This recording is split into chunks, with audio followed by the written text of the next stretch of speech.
예수님의 이름으로 기도합니다. 아멘. 말씀은 사사기 1장 1절부터 7절입니다. 구약 359쪽입니다.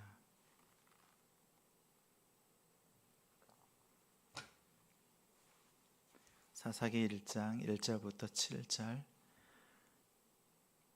함께 읽겠습니다. 1절 여호수아가 죽은 후에 이스라엘 자손이 여호와께 여쭈어 이르되 우리 가운데 누가 먼저 올라가서 가나안 족속과 싸우리이까? 여호와께서 이르시되 유다가 올라갈지니라.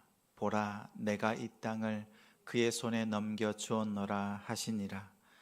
유다가 그의 형제 시므온에게 이르되 내가 제비뽑아 얻은 땅에 나와 함께 올라가서 가나안 족속과 싸우자. 그리하면 나도 내가 제비뽑아 얻은 땅에 함께 가리라 하니 이에 시므온이 그와 함께 가니라. 유다가 올라가매 여호와께서 가나안 족속과 브리스 족속을 그들의 손에 넘겨 주시니 그들이 베색에서 10,000명을 죽이고 또 베색에서 아도니 베색을 만나 그와 싸워서 가나안 족속과 브리스 족속을 죽이니 아도니 베색이 도망하는지라 그를 쫓아가서 잡아 그의 엄지손가락과 엄지발가락을 자르매 아도니 베색이 이르되 옛적에 70명의 왕들이 그들의 엄지손가락과 엄지발가락이 잘리고 내 상 아래에서 먹을 것을 줍더니 하나님이 내가 행한 대로 내게 갚으심이로다 하니라. 무리가 그를 끌고 예루살렘에 이르렀더니 그가 거기서 죽었더라. 아멘. 여호수아가 죽은 후에 라는 제목으로 말씀 전하겠습니다. 오늘 이 시간 하나님을 예배하는 우리 성도님들을 주님의 이름으로 사랑하고 축복합니다. 사사기 1장입니다. 사사기는 이스라엘이 가나안 정복을 하고 난 뒤에 그 뒤에도 진정 끝까지 승리하지 못하고 실패했던 그 역사를 보여줍니다. 이스라엘 백성이 애굽을 떠난 이유는 바로의 압제와 우상 숭배에서 벗어나서 하나님을 자유롭게 예배하기 위함이었습니다. 만약 이스라엘이 가나안 땅에서 가나안의 종교와 문화와 혼합되면서 그들 안에 동화된다면 애굽에서 바로의 노예로 살던 때와 다르지 않습니다. 그렇기에 하나님께서는 이스라엘을 죄에 머물러 두지 않도록 가나안 주민을 철저하게 진멸할 것을 명령하셨습니다. 하지만 여호수아가 죽은 후 이스라엘은 가나안 주민을 완전히 쫓아내는 데 실패합니다. 하나님에 대한 믿음과 순종을 버리고 가나안 주민과 공존하고 또 한편 타협하는 길을 선택합니다. 그 결과 쫓아내지 못했던 가나안 주민들이 이스라엘의 옆구리의 가시가 그리고 올무가 됩니다. 철저하지 못했던 순종, 끝까지 순종하지 못했던 것이 이스라엘 백성들의 역사에 가장 뼈아픈 영적인 실패로 남았습니다. 특히 오늘 1장 1절의 첫 문구가 의미심장합니다. 여호수아가 죽은 후에. 경건한 지도자가 있다는 것이 얼마나 큰 축복인지 모릅니다. 한편 오늘 말씀처럼 경건한 지도자의 죽음은 가장 가슴 아픈 일이기도 합니다.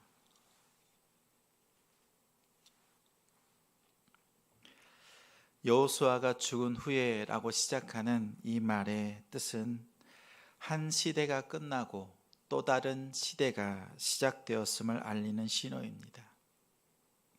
창세기에 야곱의 아들들의 죽음은 족장 시대의 마침표입니다.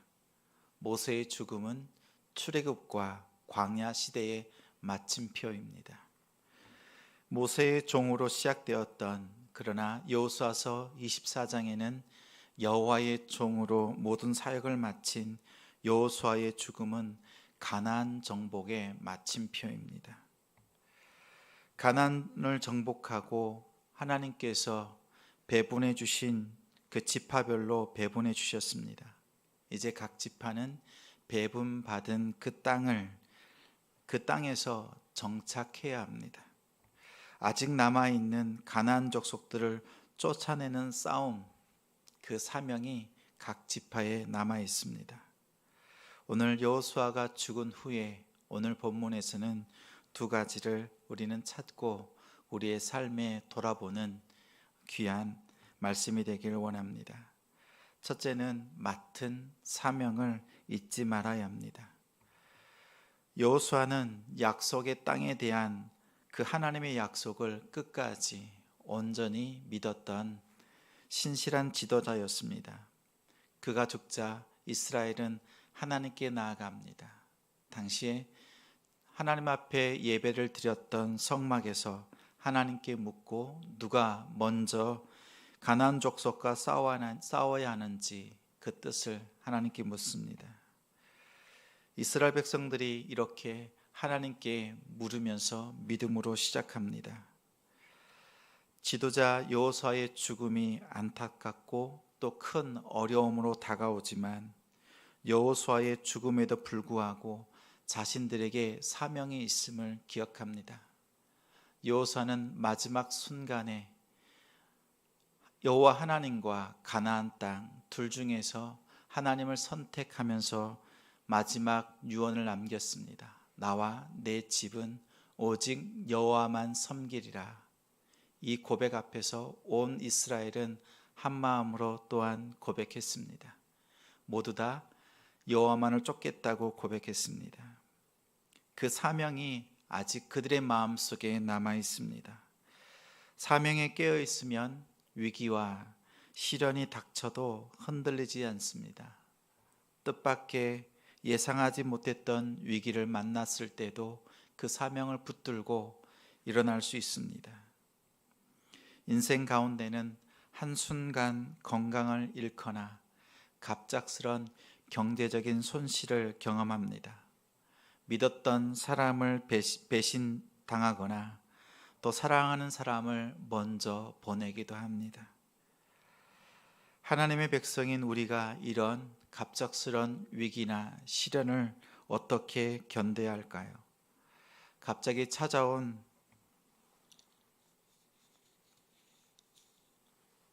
위기 앞에서도 하나님께서 맡겨주신 사명을 놓지 않아야 합니다. 문제가 있을 때 그 문제를 가지고 하나님 앞에 나아가 기도하면 결국 그 위기를 극복할 수 있습니다. 이처럼 사명을 기억하시고 사명을 붙잡고 승리하는 우리 되길 바랍니다. 둘째는 여호수아가 죽은 후에도 많은 승리보다 순종이 필요함을 돌아봅니다. 이스라엘 백성들의 기도에 하나님께서 응답하셨습니다. 유다 지파가 올라가서 싸우라, 그 땅을 주시겠다 약속하셨습니다. 유다 지파는 하나님의 말씀에 순종하여 가나안 족속과 싸웁니다. 그리고 승리하고 또 승리했습니다. 하지만 유다 지파의 승리 이 이면에는 두세 가지를 살펴볼 부분이 있습니다. 하나님께서 분명 유다 지파에게 싸우라고 말씀하셨습니다. 그러나 유다 지파는 같은 배에서 태어난 시므온 지파와 동역할 것을 권면합니다. 하나님께서 유다 지파에게 명하셨음에도 불구하고 인간적인 방법이 개입됩니다. 온전한 순종이 아닙니다. 하나님께서 말씀하실 때 그 말씀에 온전히 순종할 수 있는 믿음이 필요합니다.